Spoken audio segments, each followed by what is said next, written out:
Hey, what's happening? Welcome in, Jason Priester, Clemson Insider. Appreciate everybody that's tuned in.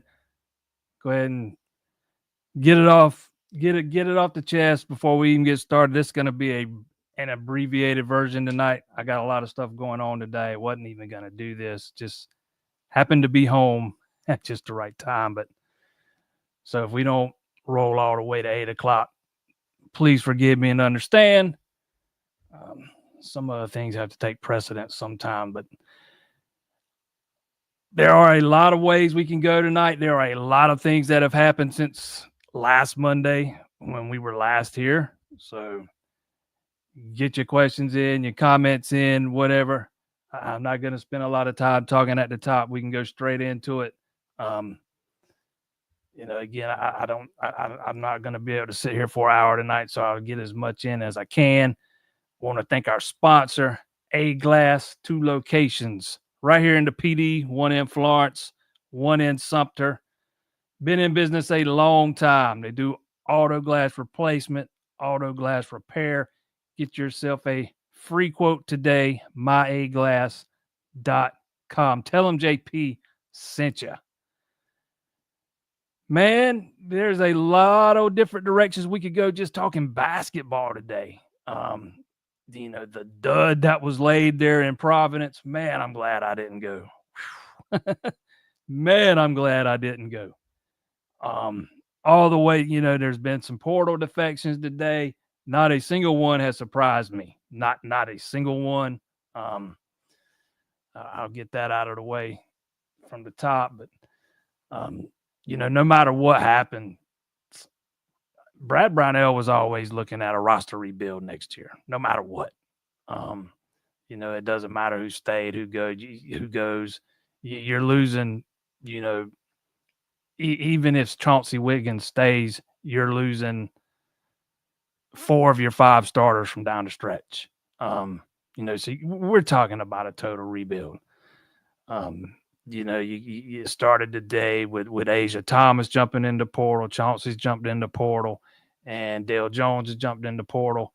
And again, I'm not surprised by any of those guys, particularly Thomas. Really, none of them, man. Thomas hasn't played his first 2 years. He's barely sniffed the court. Dale Jones is a guy he's already moved around from school to school. I didn't even realize how much till I saw a tweet from Mickey Plyler earlier. It says this will be his 5th school in 5 years. That's a guy that's already accustomed to moving around some.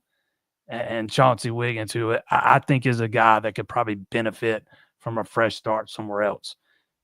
This was supposed to be the year that he took that big jump, and it just didn't happen. He played a lot more minutes, but his production didn't really go up.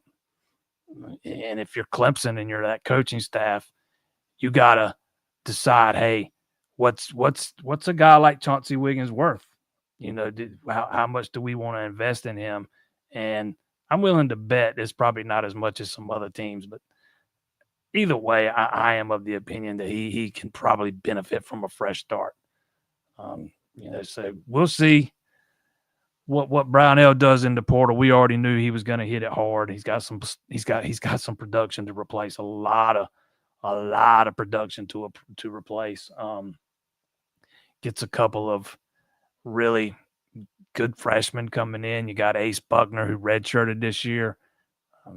So we'll see where it goes. But so I'm not going to spend a lot of time talking about transfers. But if you want to talk about the dud that was laid into Turney, we can do that, man. This was a team that just struggled to shoot the ball down the stretch, man. Struggled mightily to shoot the ball.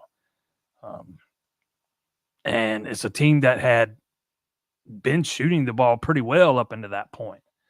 I always thought Dylan Hunter was going to be a big loss and was going to be hard to overcome. Didn't quite foresee 13 points in the first half. But, man, when you watched that game unfold the other day, it was like once the first few shots started clanking off the rim, it was like all the life just was sucked out of them. And I understand that half the fan base is going to be, pissed off at Brad Brownell and moaning and groaning about the extension and all that mess. You have 4 seniors and a junior out on the floor, man. 4 seniors and a junior. You're talking about one of the most experienced teams in the tournament. They shouldn't have needed a lot of motivation. I don't doubt they were ready to play, man. They just looked like they had the life sucked out of them, man. When the shots weren't falling there early and they got down in an early hole again, it just looked like a team that was playing with very little confidence. And then once a few shots finally started to fall in the second half, all of a sudden they started getting it back. I don't think people realize exactly how banged up Ian Shefflin's been this year either. He's been dealing with a back. He's been dealing with a calf. It's been pretty well publicized that he wears that back brace during timeouts a lot. I know they're in Charlotte, man, even during the TV timeouts, they're working on his calf. He looks, if you go back and watch him last year and watch it side by side with him late in the year this year, he doesn't even move. He doesn't have the same kind of lateral movement. He looks like he's probably, added a few pounds. Doesn't get to practice a whole lot, very little, from my understanding. And then I thought that game Thursday was as flat-footed as I've ever seen him play. He was just flat-footed, and I thought Locken was playing scared. And you gotta be careful, but you can't play scared. It's like he was scared to, have any contact and get in early. He was scared to get in early foul trouble. And heck, I thought Chase was tentative, man. He was not slashing and driving. He missed a couple of 3 balls there early, man. And I'm telling you, it was just all discombobulated. And, you can put part of that maybe on not having the floor general, but certainly not all of it. Certainly not all of it. Baseball team takes 2 out of 3 in very dramatic fashion this weekend. Very dramatic. Almost came back and won Saturday. If not for some crazy wind blowing inside that stadium Saturday, might have won that game. I don't know that I've ever seen a crazier, day of wind at that ballpark as we saw Saturday. It started off, man, it was blowing from right to left. And, a buddy that helps us out at TCI sometimes with baseball stuff, man, we were talking before the game, and he said, man, it wouldn't surprise me if this was a 12-10 type of game. And I was like, I think you're probably right. And sure enough, it ended up being 12-10. But it didn't take long. The wind would be blowing straight in. Then sometimes it'd be blowing over left to right. And man, it was crazy. It seemed like for whatever reason, every time Clemson come up to bat, man, it's suddenly shifting. It's blowing straight in. That ball Colin Priest hit, that's probably, I don't know, that might get out of there on any other day, but it's definitely, in the gap, and probably a double early in that game. The ball Gerald hit, that's way out of there on any other day. There's no center fielder even going to have a chance of catching it. Heck of a play by that guy to bring that ball back in. But, you get down 10-0 early and you come back and make a game out of it. And then same thing Sunday, man. But this team's got to get the Sunday spot figured out. I thought LaGuarnick had some bad luck with the ground ball to Pano there in the first inning. Should have been out of that inning before the home run. But, man, you got to be able to overcome those things, man. You got to be able to overcome those things and pitch around those things sometimes, and LaGuarnick's just not there yet. He kind of groomed one to one of those hitters, and it got taken slab out of the ballpark. But, man, that bullpen, outside of, Chance Fitzgerald got hit up Saturday, and Drew Titsworth didn't have it yesterday after pitching on Friday. But once you got past the first guy out of the pen each day, man, they were lights out. I hated to see B.J. Bailey come out of the pen Saturday because I'm willing to bet that's probably who would have started Sunday had they not needed him Saturday. But they got to figure out something. You're going to finally get to see Talon Bell Wednesday. He'll probably throw 20, 30 pitches. Thought Darden had some terrible luck, man. Josh Pano had a couple of terrible innings defensively this weekend. He ends up making up for them later, but man, that I think it was the third inning Saturday, man. He had an error, and then he had another play where a ground ball with a runner on first, I think it was, and there was he needed to go to first. I think might have been runners on first. I can't remember, but he ended up going to second when he should have went to first, man, and everybody was safe. It just extended the inning.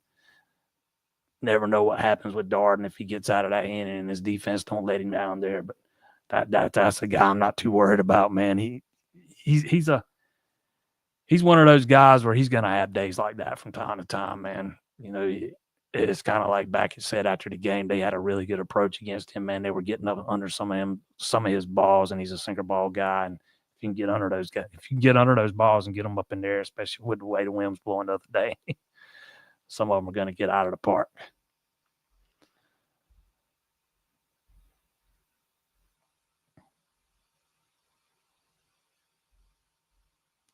My Sunday starter going forward. I'm kind of leaning towards Bailey, man. He did it again this weekend, twice out of the pen. Actually, he pitched on Saturday and Sunday. He's been fantastic so far. You don't need a guy that can go 6-7 innings. You need a guy that can get you a few to get started and get to that bullpen. And I think he can be that guy. You know, I mean, you could tell last night when Eric Backich was asked about the Sunday spot going forward, you can tell he knows they got a problem there. He flat out said, you know, when your Sunday starter doesn't get out of the first inning 2 weeks in a row, that's a problem. You know, that's not the recipe. You know, so it's not going to be LeGuernick. You know, he got another opportunity yesterday that I don't think he would have gotten if they didn't have to go so deep into the bullpen Saturday. He needed to make the most out of it and didn't, man. I get it. He had the bad break with the little flare there to Pano. Still not sure what he was. I don't know why he didn't field that ball. Even if you think it might be foul, man, you gotta field that ball.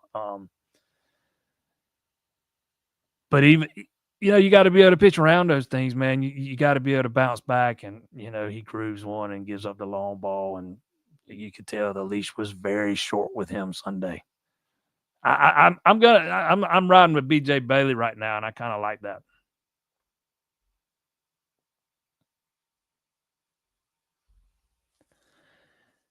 SEC now owns baseball too. About 85% of the conference is ranked in every sport. You know, when you get 14 teams into the NCAA tournament, you're liable to have a very littered up SEC flavor in the Sweet 16, and that's what we got. But I'll be honest with you, I thought a couple more of those teams would go out before the weekend, so I can admit when I was wrong. But the SEC's always been strong in baseball, though, man. That's just nothing new. The SEC and the ACC are the two premier conferences, and the SEC's kind of been viewed as that the past few years. I think this is one of the years that the ACC can give them a run for their money because there's some really good teams. You know, that Wake Forest team that Clemson just took 2 out of 3 from is really good. That Florida State team's really good. North Carolina, Virginia, they're solid. They're really good this year. And going back to Wake Forest, that, you know, they might not have the pitching that they've had the past 2 or 3 years. I mean, they might not have a first-round pick or a, you know, a guaranteed first-round pick on that in that rotation right now. There might end up being one, but I don't know that there's one guaranteed right now. But they're still pretty solid there. But, man, that lineup is dangerous, man. You know, we talked about some of their offensive numbers on the baseball show the other night, man, and I think they had hit 45 homers coming into the weekend, and they were hitting like 325 as a team. It's worth noting that they play in that little stadium there in Winston-Salem. You know, you got to throw that in there too, man. But they can hit the ball, man. That's a really good team. I think when we get to the postseason, I think the ACC, there might be a team or two in the ACC that has something to say about what happens in Omaha. Transfer media officially started. Over 500 players in the portal just today. So, yeah, absolutely it has started.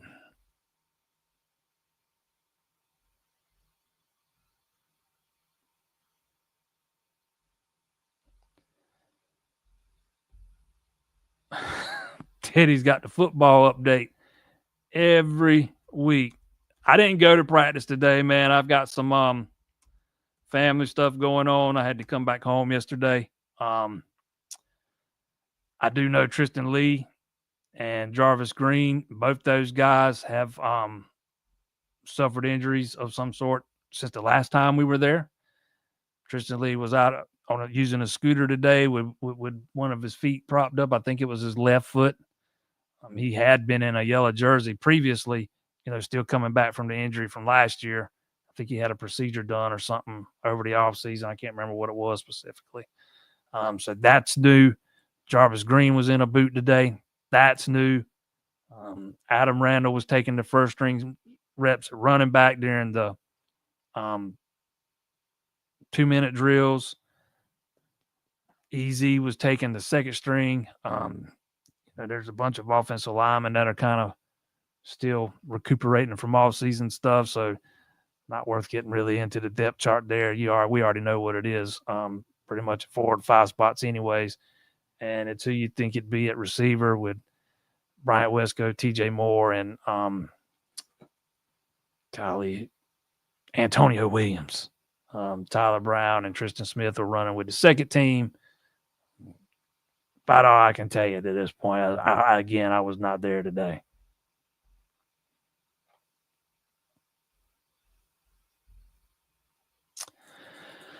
Brad is totally rebuilding. How much should we expect with the 3 high school signees? I think at least one of them, Zach Foster, has a chance to play immediately. We talking about a top 100 guy. He's one of the best combo guards in the country. I can tell you they're extremely high on him, and they think he's got a chance to play immediately. We'll see with the other 2. I would think Trent Steinauer is a guy that's going to probably need a year. Chase Thompson, though, I think depending on what he looks like when he gets here, he's got a chance. But I expect Brownell to hit the portal hard, man. Just we've seen that he's able to navigate it and add some pieces and do what's needed to be done. He's just going to need to do it he's going to have to add more quantity this year and some quality to go along with it.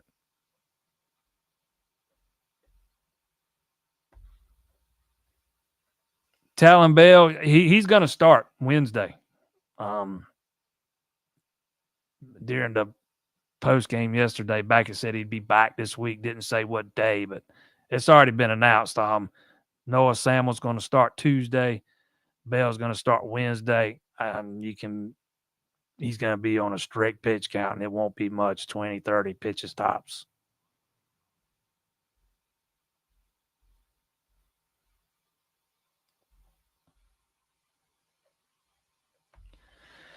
Baseball team has ice water in their veins. They just don't blink.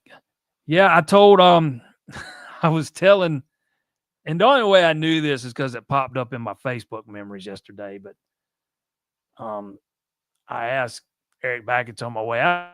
He knew that yesterday it was 1 year to the day that they made that big comeback against Florida State. And he didn't realize it was the 1 year anniversary, but kind of cool. You have 2 big comebacks on the same day, a year apart. I think Clemson was down 8-1 to Florida State last year and came back in the 9th to win it.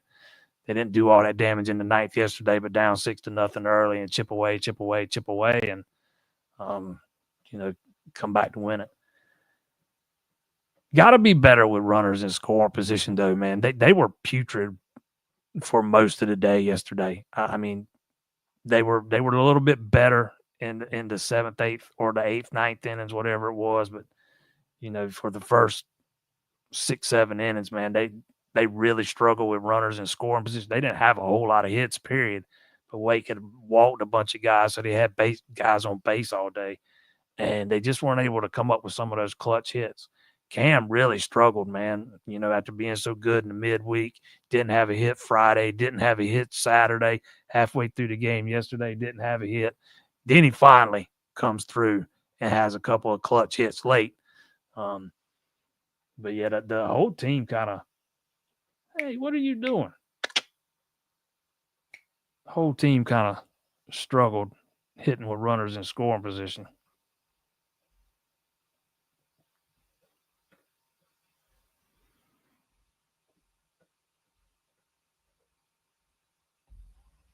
Wiggins, is it a big loss or not? I'm of the opinion Chauncey probably could very much benefit from a fresh start somewhere. He's had 3 years here. That the expectation was for him to kind of take that big jump this year, and it just didn't happen. Um, for whatever reason, man, he's 6'10", but he doesn't play like he's 6'10". He plays more like a perimeter guy most of the time. Um, you know, with a 6'3" wing like that, man, you ought to be able to create some mismatches for him down low, and on the rare occasions they did it, he wasn't able to cash in on those opportunities, and he didn't shoot the ball well for a lot of the year. He went through a stretch there where he got pretty hot, man, but he was ice cold the last however many games it was, man. He was just absolutely brutal.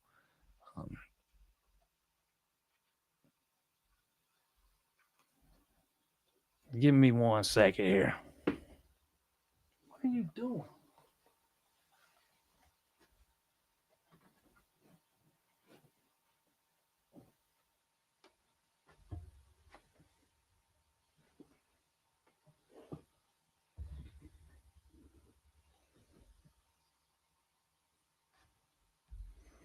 My dog's over there into something she's not supposed to be in.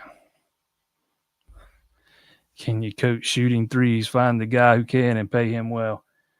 I just happen to think they went through a shooting slump, man, and it happened at the wrong time. We saw them go into a spin last year, and it came during the regular season, though, where they went on a losing streak, and everybody wanted Brownell fired, and then it kind of carried over. I mean, the losing streak didn't carry over, but they weren't playing well right towards the end of the season. Then they were one and done in the ACC tournament, and then they go on the run. The slump it just came at the worst possible time, man. And it was team wide. It was. I'm telling you what. That game Thursday was so hard to watch. I didn't watch basketball the rest of the day. I didn't watch a minute the rest of the day. I mean, that was the ugliest half of basketball that I've ever seen, I think.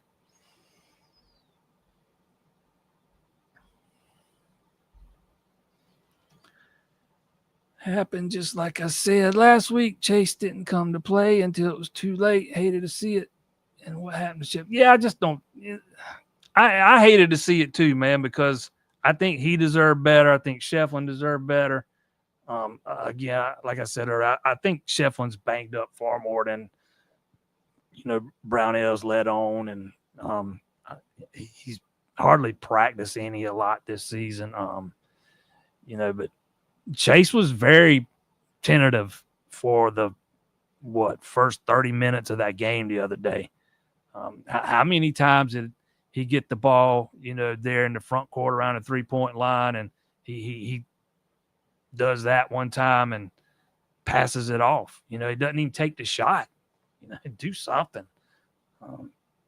Once a couple of shots started falling, man, I thought they started playing better, obviously, but I just think they just when they missed those first few shots and everything was going right for McNeese, man, it just like the life was sucked out of them, and it looked like a team that was playing with no confidence.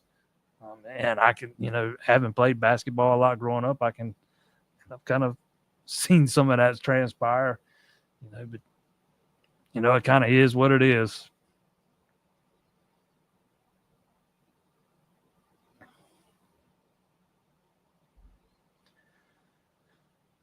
Does he have enough NIL money? We know rev share will be about $2 million.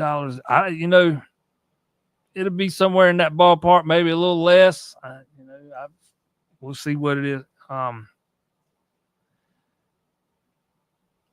do know that Clemson will not get as much rev share, or the basketball program at Clemson will not get as much rev share money as many other schools across the country, because Clemson is going to give more to football than most schools do. Like there was a report the other day where Louisville is planning to spend $8-10 million on the next class. I can tell you Clemson can't do anything close to that. And a lot of the NIL stuff, Brad Brownell's had some very loyal, very good NIL support the past few years. You don't get guys like Locken and Zachary and Joe Girard. You don't get those kind of transfers without having some, good NIL support. The question here is, when the new rules start, how regulated is the NIL stuff going to be? I've said I'm kind of skeptical about that stuff, but it's supposed to start being regulated, and the way it's written, you won't be able to just write a check. Your collective won't be able to just write a check to a guy, and it be pay for play. It's going to have to be some kind of legit endorsement deal. Now we'll see how all that plays out. But so I can't really answer the NIL stuff, but as far as the rev share goes, they're going to have less than most other schools, particularly in the ACC, or at least I say most other, let's just say many school. They'll have less than many schools, because Clemson is going to give more to football than pretty much every other school out there.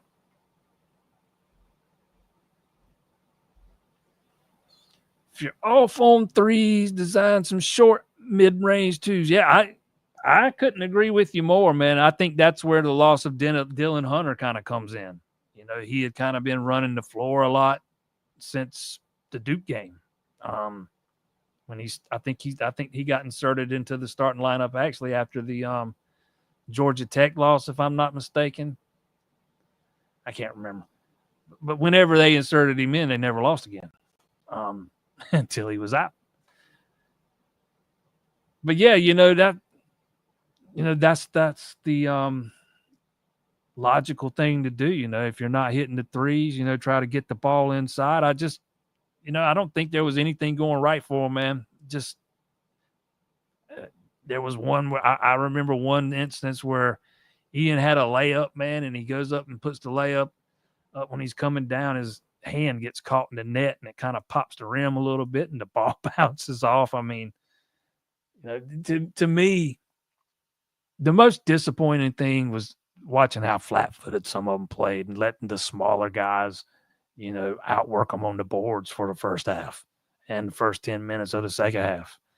To me, that was the most disappointing thing. But yeah, I mean, you got the size advantage, use it. I get it. They were doing some things defensively that confused them, and I think that played into it a little bit too. But that's a game Clemson should win. I don't care what they're doing on defense. I don't care if you're having a bad day shooting the ball. That's a game. If nothing else, you should be able to pound it inside, use your size advantage, and beat them in the paint. Clemson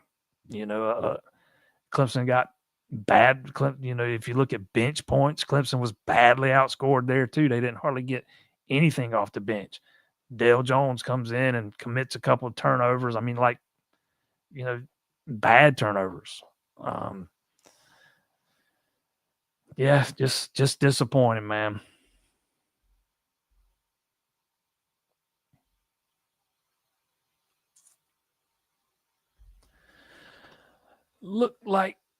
Ian looked like his tank was finally empty. Plus, it's been disclosed he injured the Achilles tendon in the Cards game. Chase never got his leg healthy either. Yeah, Chase has been dealing with a calf too down the stretch.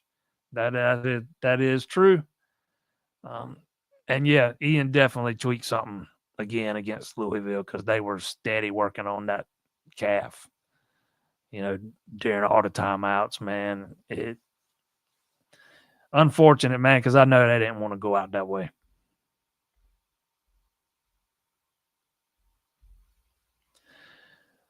When will they know if Zachary gets another year? He's already been told he doesn't get another year.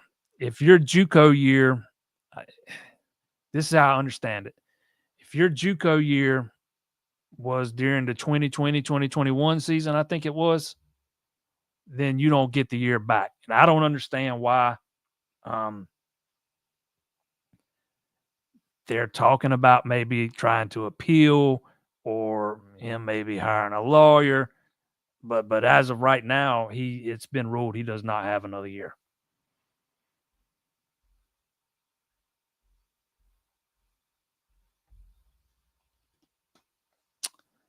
For some reason, I really like McClatty at the plate. Everybody should like McClatty at the plate, man. He's hitting over 300. That stolen base yesterday was huge. You know that they don't win without that stolen base because I think it was Chufo who was at the plate. Was struggling to get the bunt down. So I mean that stolen base was huge. The only thing, and he's versatile, man. You can play him at first, you can play him at second, you can play him at third, you can play in the outfield. I do think Crichton's probably the better. Not only that, Crichton's probably definitely the better defender out of himself and Becerra and McClatty. Crichton only got one at bat the other day. He swung at the first pitch, if I remember right, and a little pop up on the infield, and that was it. They inserted Becerra into the lineup, thinking, because Becerra's. I think they were mostly trying to just make something happen there, but I remember Package talking about some of the metrics with Becerra being a left-hander and stuff, but.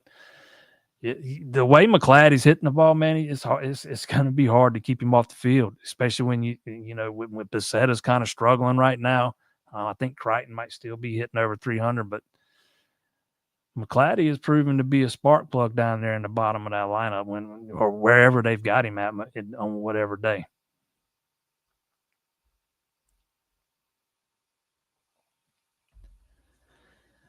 Do Peter Woods and Vic Burley plan to slim down any? I'd like to see a healthy Burley next to P. Woods. Burley is going to need to drop a little weight, because I think he put on some bad weight while he's been injured. Woods looks like he's already shed a few pounds, at least to me. Maybe when we get to the fall and he steps on the scale, turns out not to be the case because there's still a little while. There's still a few months between now and the 1st of August, but he does look like he's slimmed down already some to me. So my answer to that would be yeah, because I do think Woods probably put on a little bit of bad weight during the season last year.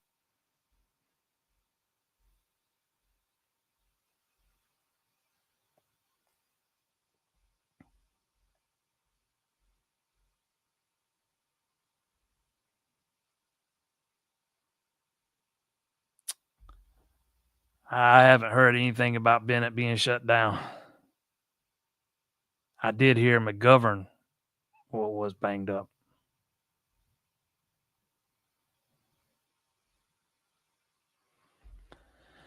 Heard Randall was playing running back 1 today. Sounds like he's been head of the line at pretty much every practice I've been at. The freshman was at the back of the line the first couple, obviously. You don't have Jay Haynes. Easy. Jarvis Green was can't remember who was second line those early practices, but today it was easy. I can't remember if it was Jarvis Green or Keith Adams the first couple we were at, but yeah, Randall's been at the front of the line, since the practice started, but we'll see if he can hold off Davidson. I'm not confident that he will. Maybe maybe Randall's the first one that runs out there against LSU, but I think Davis is going to end up winning that job sooner rather than later. But I do think Randall can give you something there. Don't get me wrong. I think he adds something to that room, and all he's got to do is, kind of make sure he's got the pass protections and the blitz pickups down, and I think he'll be a solid addition to that room and can definitely add some value there for sure.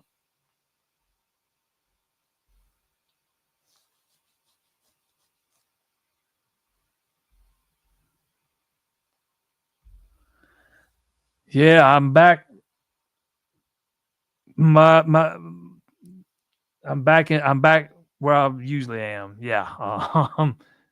We did some renovations back here, and I am back at my desk tonight.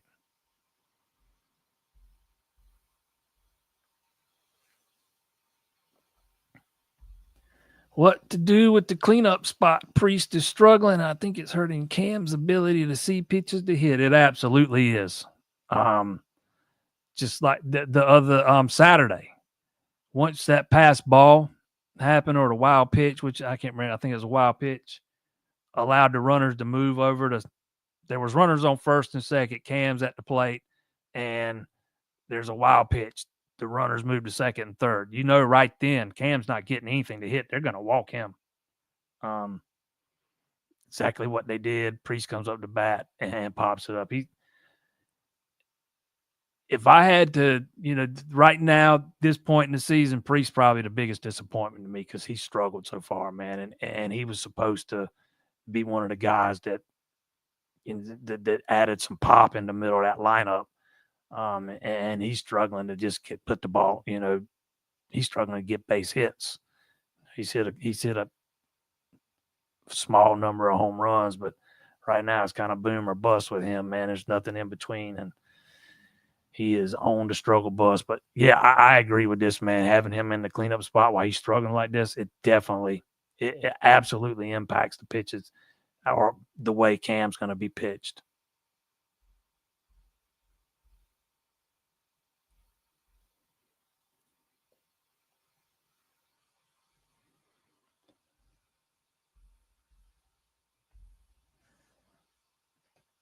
Riley is making it sound like Brooking could give Olson, Pat Henry, and Bettencure a run. Hey, I'll say this, man. I was surprised, but when I first saw Brooking, he looks the part right now, man. Physically, he looks the part.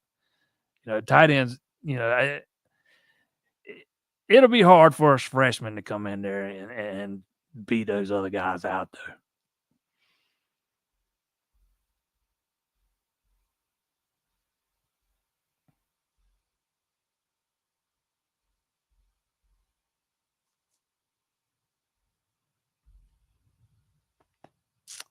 Do you think Zachary possibly coming back? The reason Jones goes to the port? No, I don't think it had anything to do with it.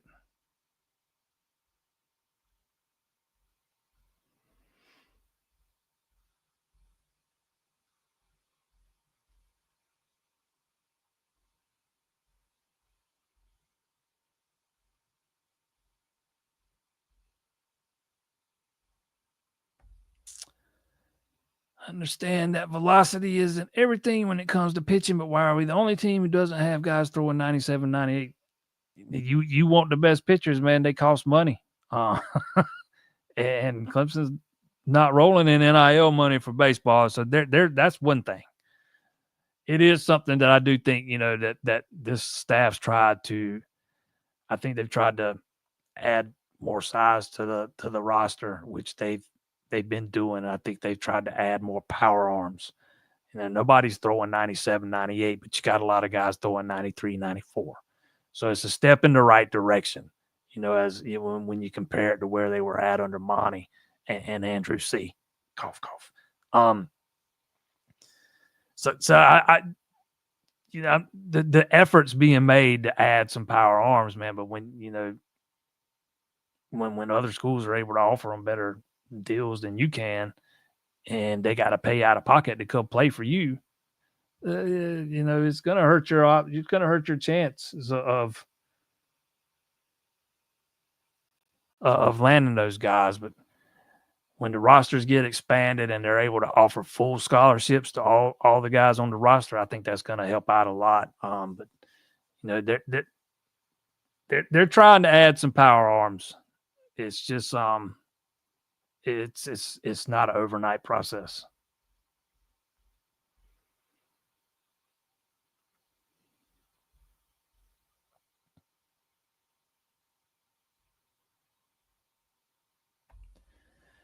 In the first half, Brownell's body language was about as bad as I've seen it. It was like he knew there was. Yeah, he knew. He knew. Sometimes, it's just not your day, man, and it was evident early in that game, and he knew.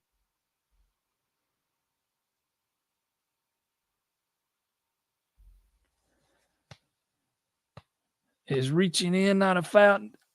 Hey, you got to credit them, man, because they had their hands everywhere, and the refs were letting them play, and it ended up being an advantage for them.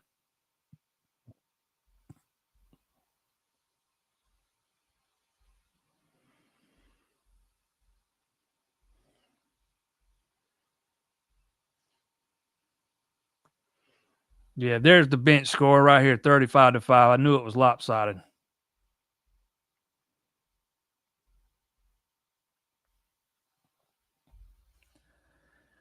Do I think the team can get to Omaha? Yes.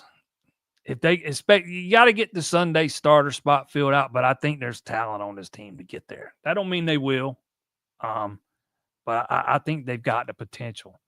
You got to get, if you could get that Sunday spot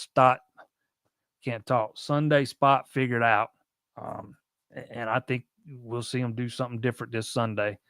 Yeah, that's going to help tremendously. Again, I lean towards thinking BJ Bailey is going to get a shot there. If you can get Talon Bell work back in, he can kind of fill that void in the bullpen maybe that you lose with BJ. Lose if you move BJ Bailey to the rotation. They're both lefties.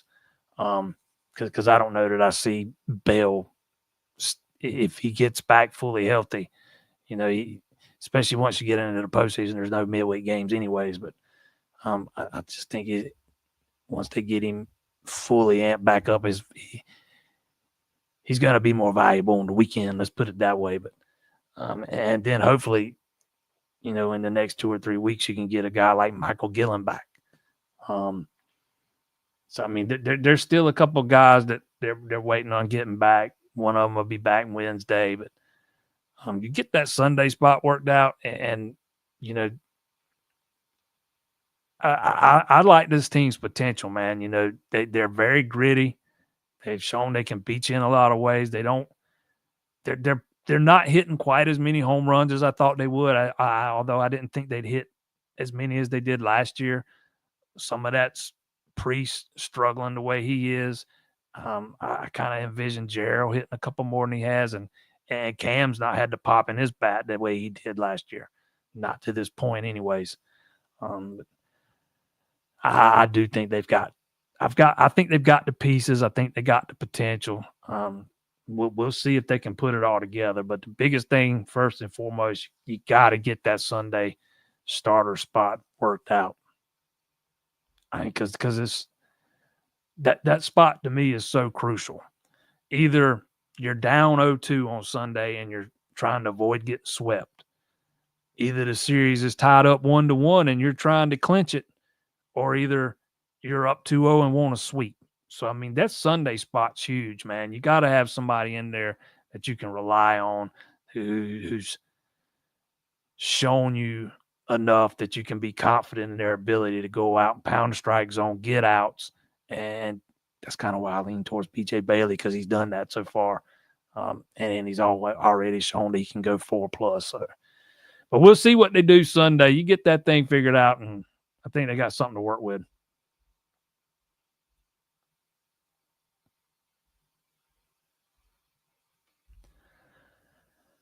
I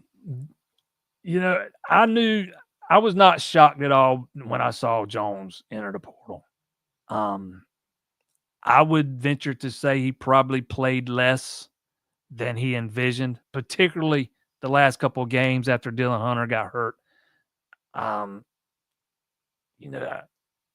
heard he and Brownell butted heads a time or two, and he's a guy that moved around a lot already.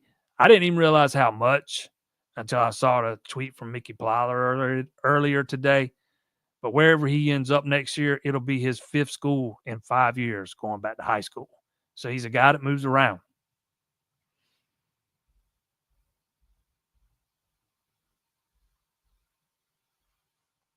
And I also add this, you got to decide what you think a guy's worth. And if just because you think he's worth something doesn't mean another school might not mean he's worth more.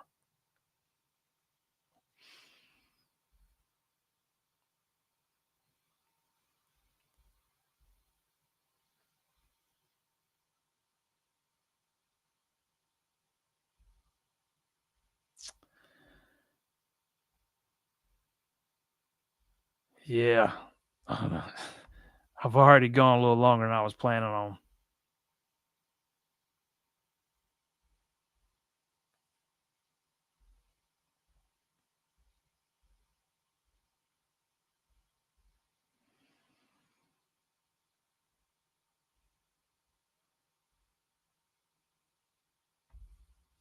Need Bellinger to get Darden throwing strikes in the first inning without the need for a mound visit. Then we got a 5-inning starter on most weekends.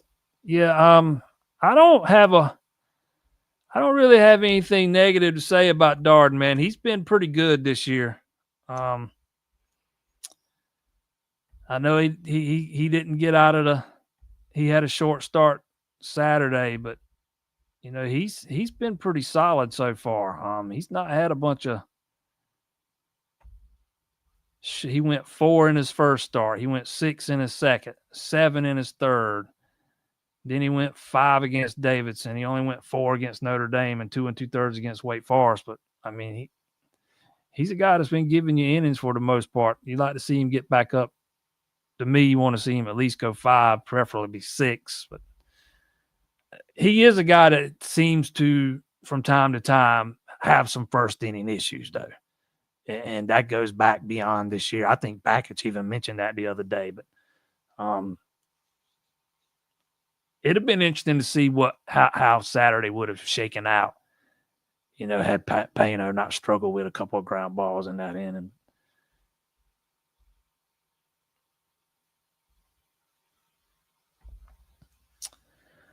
Hudson Lee needs a midweek start. He looks good. Yeah, after his first appearance, I might have said it. I don't know if I said it publicly or not, but man, I was thinking, man, we might not see him again. He pitched 2/3 of an inning, give up 2 runs, on no hits. Then his next one, he walks a couple of guys. Since then, he's been mostly solid. He's a guy that we were talking about this in the press box the other day. Yesterday, I'm not sure he needs to go more than an inning. It seems like when he goes more than an inning, most times, that's when he starts to get in trouble. He didn't do it. He went 2 scoreless against Liberty, but like yesterday, he pitched an inning and 2/3. He was good that first inning. Then when he comes back out for the second inning, he walks 3 guys. That's been the thing with him. He's got 8 walks and 7 2/3 innings. He's got to cut down on those. But I mean, you can see there's a lot to work with there. There's a lot to like about him.